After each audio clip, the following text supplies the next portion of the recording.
Alright guys, in today's video we're going to be talking about PlayStation 5 backwards compatibility and what it's going to do for current generation games. This comes from Digital Foundry. They kind of took a deep dive looking into this and they talked about what they're expecting, and it seems that games that have uncapped frame rates will see a big boost in frame rate, and games with dynamic resolution will also see a big boost in resolution. So I want to take some time to talk about this, and I also want to take a little bit of time here to talk about Final Fantasy VII Remake, because it seems as though we have some data that points to Final Fantasy VII Remake being the third best selling PlayStation 4 exclusive this generation, which is absolutely insane and certainly worth taking some time here to highlight. So before we go any further, if you could do me a big favor, hit the like button to help the video out, and hit the subscribe button as well so you don't miss any future content. But starting here with PlayStation 5 backwards compatibility, it says the PlayStation 5 console will allow users to play select PlayStation 4 titles natively, and it has been suggested that these titles may get a resolution and frame rate boost. However, it's likely that not all of them will play better on the new console. In a brand new video, Digital Foundry suggests that not all of the PlayStation 4 titles will get enhancements when played on the PS5. The ones that are more likely to get boosted are games that come with uncapped frame rates and dynamic resolution scaling. Among the titles that could get significant performance improvements are Dark Souls 3 and Sekiro: Shadows Die Twice. The first received a PlayStation 4 Pro patch, which uncapped the frame rate, while the second featured it out of the box.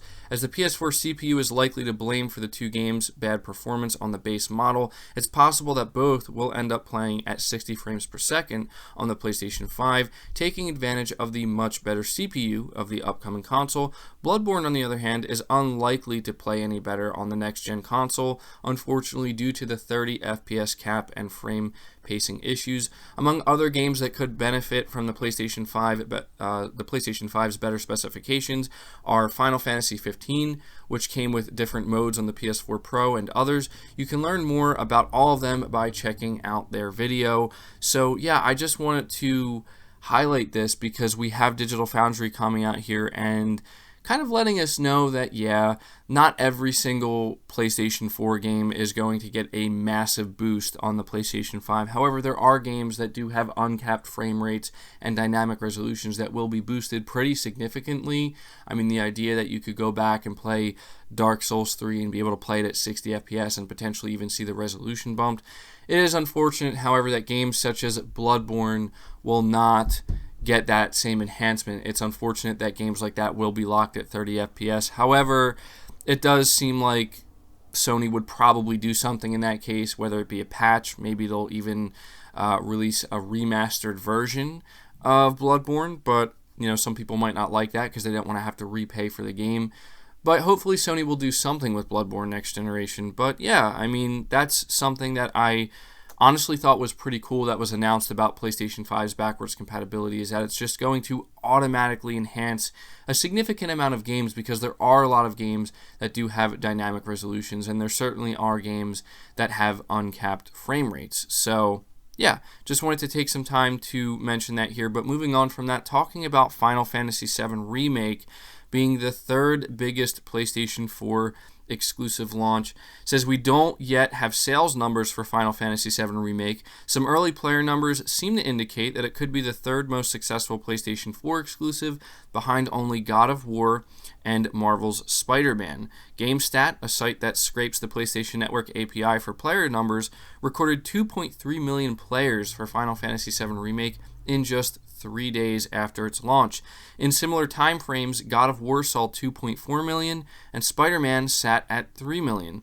Though all three games are PlayStation 4 exclusives for the time being, only God of War and Spider-Man are first-party Sony games. Final Fantasy VII Remake is a third-party game from Square Enix, exclusive to the PlayStation platform only for a year until April 2021, at which time it's expected it will come to PC, if not additional platforms. It's unclear if future installments of Final Fantasy VII Remake, the saga, will also be timed PlayStation exclusives.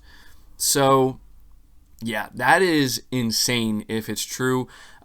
We know that Spider-Man and God of War basically broke records for Sony, and yes, they are first-party titles, so I have to say that if this is true, which I think it is, I think Sony maybe made a really, really smart move here by securing Final Fantasy VII Remake as an exclusive, even if it is timed for just a year, because there's no doubt that those are absolutely massive numbers, and you have to imagine that they're just continuing to climb. And it's going to be interesting to see if Sony or Square Enix end up saying anything about this. But it just goes to show, man, that people who have invested into the PlayStation 4 console, people who are looking for really great games to play, you really can't go wrong. I know that that's something we talk about frequently here on the channel, but this is why when we talk about going into the next generation with the PS5, there's just a lot of people that really don't want to bother listening to all the conjecture. They just know that I'm going to buy a PS5 because I can expect some awesome games. And, people are giving Sony the benefit of the doubt and kind of like a free pass in a way because they've earned it this generation. So I just wanted to take some time to highlight this stuff. I hope that Sony talks more about backwards compatibility. I know that there's a lot of people who are still holding out hope that we may see PS3, PS2, and PS1 backwards compatibility. However, I'm not really anticipating it, which is unfortunate, but you never know. Maybe they could be saving that announcement. We really don't know. But it seems likely that we're just going to get backwards compatibility with PlayStation 4 games. But it is nice to hear that many of these games will be enhanced. This is why Sony is kind of taking their time, making sure they're going through every game, making sure that no games are going to run into any significant issues. If they do, they can talk to the publisher to correct those issues. And, yeah, it's also nice to hear that Final Fantasy VII Remake is apparently selling tremendously well. I think everybody kind of anticipated this, but man, the fact that the only two games that are above it based off of this data are God of War and Spider-Man, I mean, that's pretty crazy. It just goes to show how hyped people were for this classic, this remake of a classic. So that's going to do it for the video. I hope you did enjoy it. I hope you did find it informative. If you did, be sure to leave it a like. Subscribe to the channel if you're new and haven't already. Hit the bell notification icon so you never miss an upload. And feel free to share this video out on top of all that. But until next time, guys, take care.